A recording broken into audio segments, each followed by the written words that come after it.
ओम शांति। समय कम है, पुरुषार्थ ज्यादा है। इसलिए बाप दादा बार बार इशारा दे रहे हैं, अब समय प्रमाण अलबेलापन ना आए और उमंग उत्साह भी कम ना हो। उसके लिए बाप दादा विशेष इशारा दे रहे हैं। चलते चलते वही याद की विधि, वही मुरली सुनने और सुनाने की विधि, फिर वही बात कहां कहां कॉमन अनुभव होने लगती है।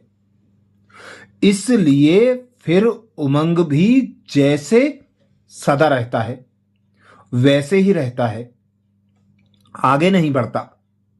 और इसकी रिजल्ट में फिर कहां अलबेलापन भी आ जाता है। यह तो मुझे आता ही है, यह तो जानते ही हैं, तो उड़ती कला के बजाय ठहरती कला हो जाती है। इसलिए स्वयं तथा जिन आत्माओं के लिए निमित्त बनते हो, उन्हें सदा नवीनता का अनुभव कराने के लिए यह विधि जरूर चाहिए। समझा? आप सब मेजॉरिटी सेवा के निमित्त आत्माएं हो ना, तो यह विशेषता जरूर धारण करनी है। रोज कोई ना कोई पॉइंट निकालो। शांत स्वरूप के अनुभूति की पॉइंट क्या है? ऐसे प्रेम स्वरूप, आनंद स्वरूप सबकी विशेष पॉइंट बुद्धि में रखते हुए रोज नया नया अनुभव करो। सदा ऐसे समझो कि आज नया अनुभव करके औरों को कराना है। फिर अमृत वेले बैठने में भी बड़ी रुचि आएगी। नहीं तो कभी कभी सुस्ती की लहर आ जाती है। जहां नई चीज मिलती है वहां सुस्ती नहीं होती है, और वही वही बातें हैं तो सुस्ती आने लगती है। तो समझा क्या करना है? तरीका समझ में आया? ये महावाक्य बाप दादा के 14 मार्च 1982 के थे। ऐसे ही बाबा कहते, अब समय को व्यर्थ नहीं गवाओ, समय के महत्व को जानू। समय नाजुक होता जाता है। अब समय कम, पुरुषार्थ ज्यादा है, तो एक सेकेंड भी व्यर्थ ना जाए। ज्ञान का खजाना समय की पहचान के कारण अब नहीं तो कब नहीं दे सकते। अब देंगे तो भविष्य में अनेक जन्म प्राप्त होगा।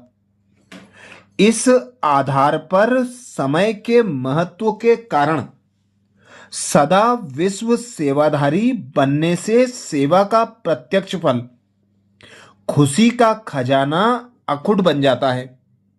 श्वासों का खजाना समय के महत्व प्रमाण, एक का पदम गुणा या बनने के वरदान का समय समझने से, अर्थात कर्म और फल की गुह्य गति समझने से, व्यर्थ श्वासों को सफल बनाने की सदा स्मृति रहने से, श्रेष्ठ कर्मों का खाता व श्रेष्ठ कर्मों का सूक्ष्म संस्कार रूप में बना हुआ खजाना स्वतः ही बढ़ता जाता है।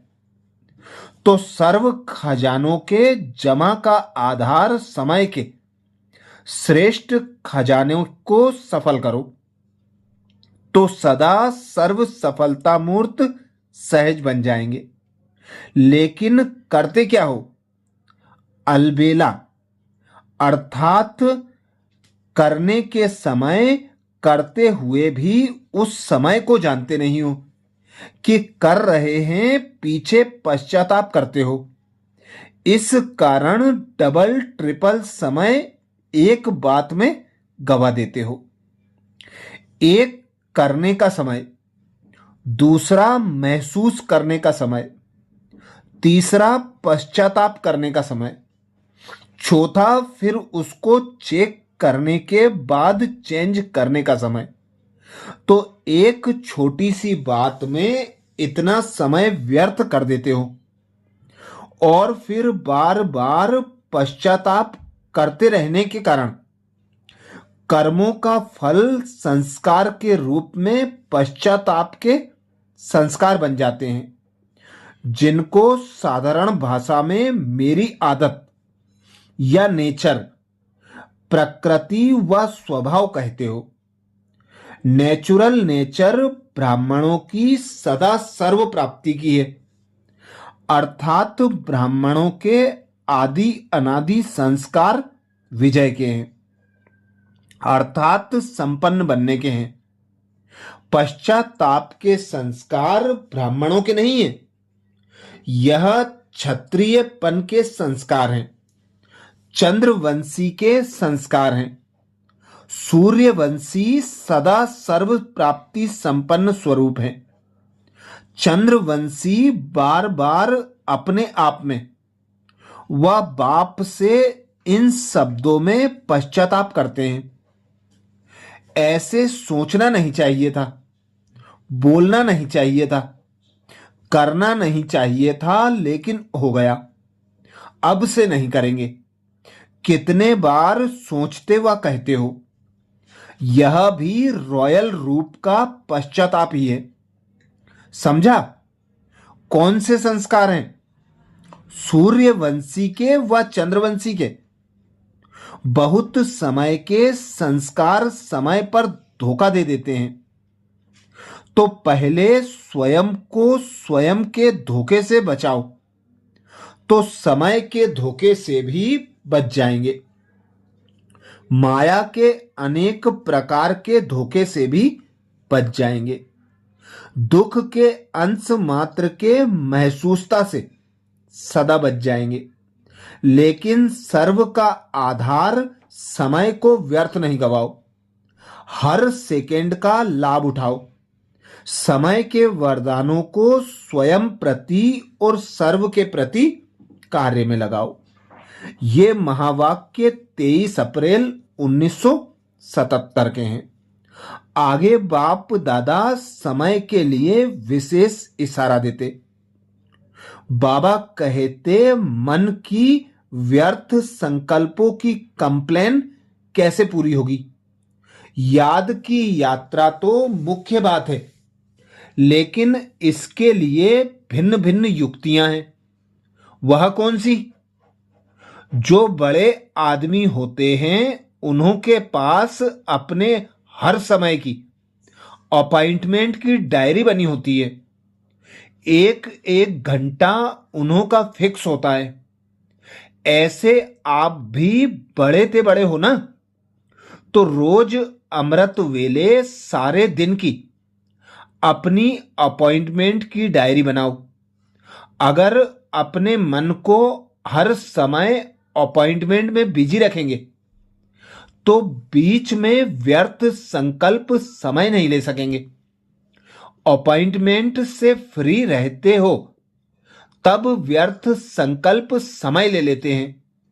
तो समय की बुकिंग करने का तरीका सीखो।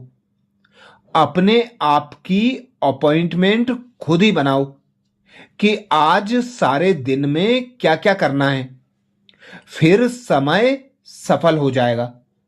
मन को किसमें अपॉइंट करना है, इसके लिए 4 बातें बताई हैं। पहला मिलन, दूसरा वर्णन, तीसरा मगन और चौथा लगन।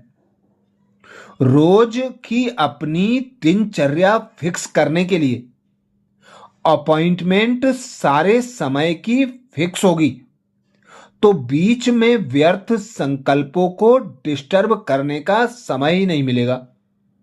जैसे कोई बड़े आदमी होते हैं तो बिजी होने के कारण और व्यर्थ बातों तरफ ध्यान और समय नहीं दे सकते। ऐसे अपनी दिनचर्या में समय को फिक्स करो। ये महावाक्य बाप दादा के 5 नवंबर 1970 के थे। तो ऐसे ही अंतिम समय प्रमाण बाप दादा के जो विशेष इशारे हैं उनका मनन चिंतन करने के लिए बाबा के चैनल को सब्सक्राइब करें। वीडियो को सभी बीके भाई बहनों को शेयर करने की सेवा जरूर करें और समय को सफल करने के लिए एक एक सेकेंड को सफल करना जरूरी है। अच्छा, ओम शांति।